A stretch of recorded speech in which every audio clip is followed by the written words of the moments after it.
Minä olen Kirsi Janhunen. Arkeni jakautuu ministeriötyöhön julkisen hallinnon ICT-kehittämisessä ja vapaaehtoistoimintaan.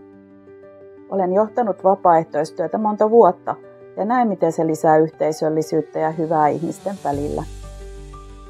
Vapaaehtoistyön kautta tapaan paljon heikommissa asemassa olevia. Näen läheltä, miten ratkaisut vaikuttavat ihmisten arkeen ja miten palveluita voidaan parantaa. Isoäitini oli Karjalan evakko ja sitä kautta ukrainalaisten auttaminen on ollut minulle tärkeää. Ruotsissa syntyneenä ja 9-vuotiaana Suomeen muuttaneena tiedän, mitä on olla maahanmuuttaja ja sopeutua uuteen paikkaan useiden muuttojen jälkeen. Sen vuoksi panostan kulttuurirajat ylittävään yhteisöllisyyteen ja kotoutumisen tukemiseen. Haluan rakentaa vastuullisesti kehittyvää, elinvoimaista ja turvallista Järvenpäätä. Pidän tärkeänä talouden tasapainoa ilman turhia veronkorotuksia, laadukasta koulutusta, kiertotaloutta ja kestävää kaupunkisuunnittelua.